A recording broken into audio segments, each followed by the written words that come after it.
Thank you very much, Fred. My name is Brian Gould. I am the Vice Chairman of the New Hampshire Republican Party.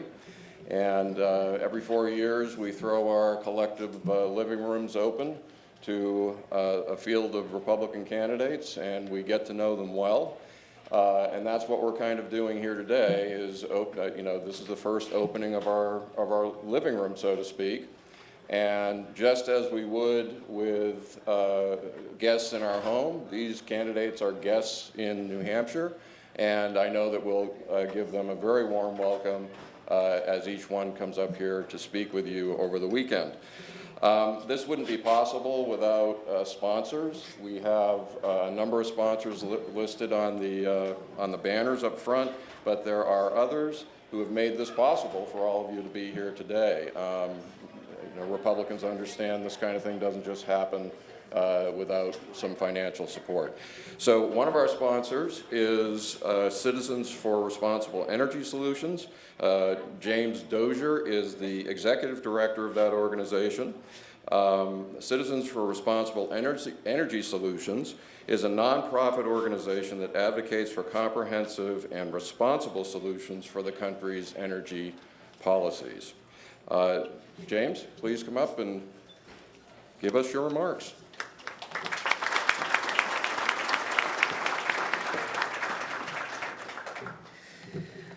Well, thank you all for letting me have a couple moments of your time today. It's really an honor to be here in New Hampshire with all of you.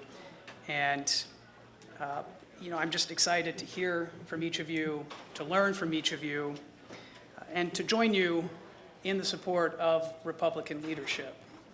When Jennifer said earlier that we do have a broad and diverse party, I think that's true. It's a broad and diverse party with a broad and diverse set of experiences and a broad and diverse set of views.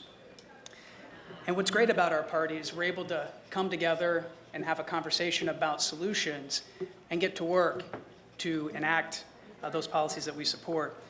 And contrary to popular opinion, or maybe what the media narrative might be, we're not a monolithic party. The sheer number of candidates we have running and their backgrounds is a great demonstration that we are a very diverse party. I want to start by asking you a pretty simple question. I think I know the answer to all of these. Hopefully, like me, you're concerned that Democrat Party solutions on the environment are too focused on scoring political points than actually solving the problems. Do you believe, as I do, that it's time for a real conversation about the future of America's abundant energy sources? And are you tired of liberal activists acting as if they're the only ones who care about having clean air, clean water, and the conservation of our natural resources? Yes. Well, I certainly am, and this lifelong Republican, and hopefully many of you out here too, are ready to get serious about these solutions. Today, America is experiencing an energy revival that offers an opportunity to achieve our shared environmental goals without compromising our economy. Long-term success will require decisive action by our elected leaders, but it has to be grounded in free market, pro-growth incentives that get the job done. That is why we founded Citizens for Responsible Energy Solutions. We want to make that conservative case for a new energy future, one that will create jobs, produce cheap and reliable energy, protect our tax dollars, all while keeping our air and water clean. Look, the fact is, voters, including millennial voters like myself, we care about the future of our energy and its significant impact on our economy. We care about our national security and the impact energy has on that security. And we care about our environment, and we believe that we can do both. They're not mutually exclusive. And we can't cede these important issues to one political party, because when we do, all that we're offered are policies based on heavy-handed regulation and light on individual innovation. We are so fortunate to be living in America in a time where we are defined by an abundance of diverse energy sources rather than a scarcity of them. And thanks to the voters in this room, the country is fortunate to have a leader like Senator Kelly Ayotte in the United States Senate, who understands that by harnessing the transformational forces of the free market, we can bring change efficiently and effectively, and the United States can achieve domestic energy security while protecting the economically vital natural resources we all enjoy.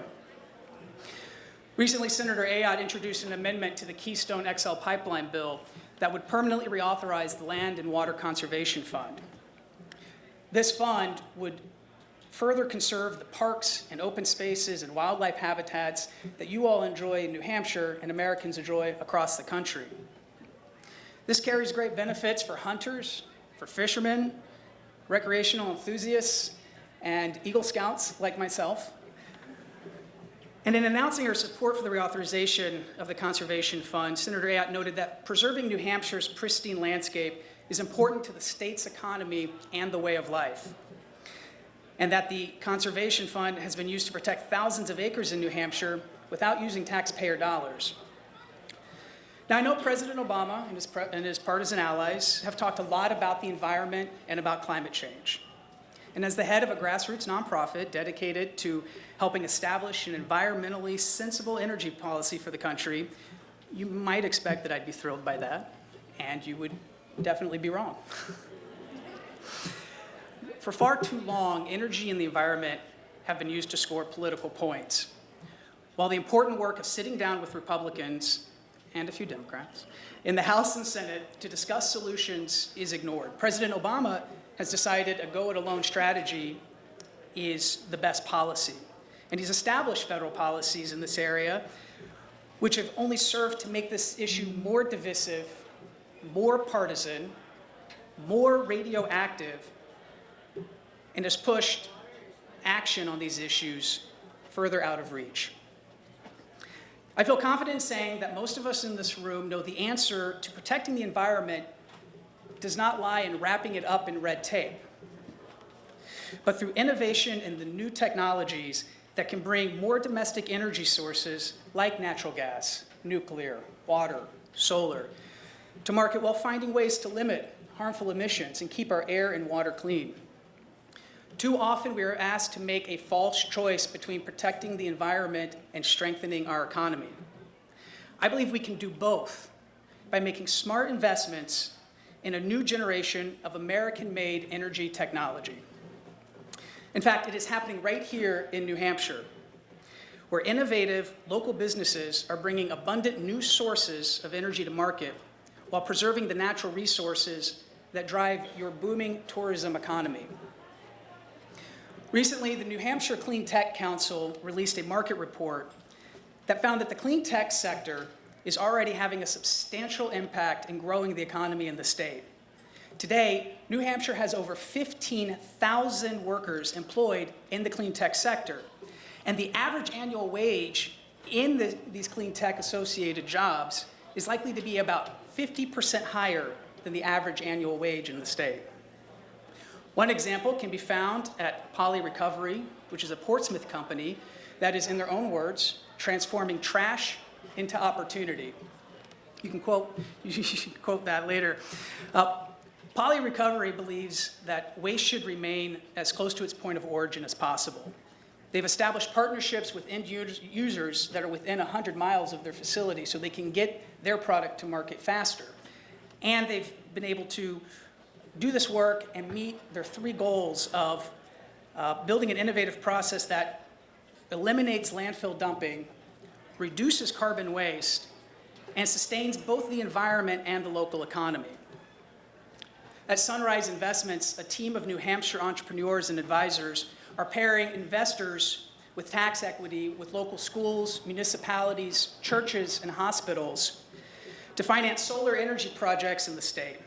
They're providing a pathway to stable electricity rates, significant savings, and environmental stewardship, while also working with schools and students to apply real-world applications to their studies in hopes of engaging a new generation of innovative leaders. I hope the candidates and members of the press who visit the Granite State take a moment to see firsthand the examples that you are setting for the rest of the country. As a conservative, I believe that we owe it to ourselves and to future generations to ensure American prosperity and environmental security. So I'm asking for your help. Take a moment this weekend to visit our table outside, grab a friend, take some photos in our photo booth. It's gonna be a lot of fun. Hope to see you all there. It's a good-looking crowd. And also take a moment to visit our website at nh.citizens4.com and follow our campaign over the coming months and years.